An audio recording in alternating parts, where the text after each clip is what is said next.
Sir আমরা অনুষ্ঠানে একেবারে শেষ পর্যায়ে চলে এসেছি, তার আগে আপনার কাছে একটু জানতে চাই যে একজন শিশু আসলে সুস্থ থাকার জন্য একজন অভিভাবকের কি কি বিষয়গুলো আসলে তাদের মেনটেন করা উচিত? ঋতু পরিবর্তনের সাথে সাথে যে জিনিসগুলো অভিভাবক হিসাবে খেয়াল রাখতে হবে যে আপনার বাচ্চা পর্যাপ্ত পরিমাণে খাচ্ছে কিনা দেখে নিতে হবে, তার নিউট্রিশনটা মেনটেন হচ্ছে কিনা এটা দেখতে হবে। তারপরে পাশাপাশি তার যে শিডিউল অনুসারে টিকা, পার্সোনাল হাইজিন মেনটেন করতে হবে, ঘরের ধুলাবালি এগুলো খেয়াল করতে হবে।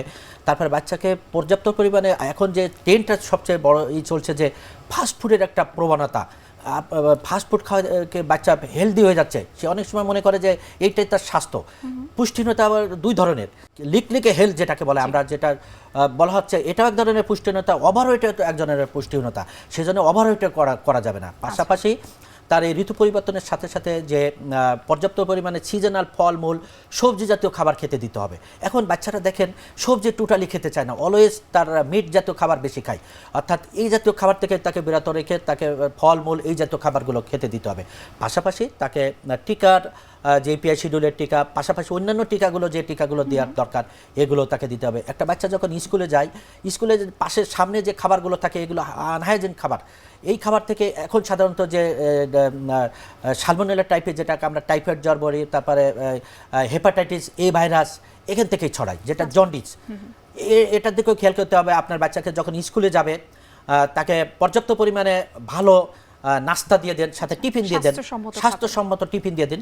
আপনি তাকে টাকা দিয়ে দিচ্ছেন, সে প্রথমে স্কুল থেকে বেরোয় কিন্তু সামনে যে খাবারটা আছে বিক্রি করতেছে এই আনহাইজিন খাবারটা খাচ্ছে, খাওয়ার জন্যই তার কিন্তু ডায়রিয়া, তারপরে টাইফয়েড জ্বর, হেপাটাইটিস এ ভাইরাস এই এফেক্টেড হচ্ছে। স্যার আমরা অনুষ্ঠানের একেবারে শেষ পর্যায়ে অসংখ্য ধন্যবাদ এত চমৎকার করে কিছু গুরুত্বপূর্ণ তথ্য আমাদেরকে দেওয়ার জন্য। আপনাকেও ধন্যবাদ। সুপ্রিয় দর্শক, এতক্ষণ আপনারা দেখছিলেন এনটিভি নিয়মিত স্বাস্থ্য বিষয়ক আয়োজন স্বাস্থ্য প্রতিদিন অনুষ্ঠানটি।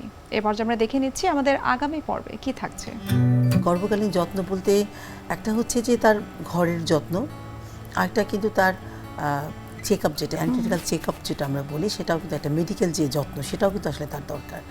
কারণ হচ্ছে মা যেমন যত্ন বলতে সে যেমন নিয়মিত তার খাবার দাবার, তার বিশ্রাম, তো মা নর্মালি আমরা বলি যে তিনি যা খায় তার চেয়ে সে 1 মুঠ করে বেশি খাবে, কারণ তার যে বাচ্চা সেই জন্য সে 1 মুঠ করে বেশি খাবে, এটা বলি। তো প্রথম 3 মাস কিন্তু অনেক মাই খেতে পারে না, বমি, খারাপ লাগে, এবং অনেকেরই দেখা যাচ্ছে তার যে নর্মাল যে ওয়েটটা থাকে ওয়েটটা কমে যায়, এবং আস্তে আস্তে দেখা যাচ্ছে যে যখন তার 5 মাস 6 মাস তখন আস্তে আস্তে তার ওই বমি ভাবটা চলে যায়।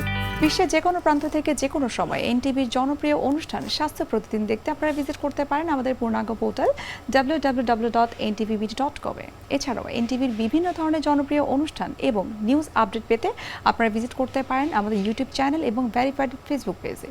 সুপ্রিয় দর্শক, আজ এখানে শেষ করতে হচ্ছে, দেখা হবে আবার আপনাদের সঙ্গে। সে পর্যন্ত আপনারা ভালো থাকুন, সুস্থ থাকুন এবং সব সময় এনটিভি সঙ্গে থাকুন।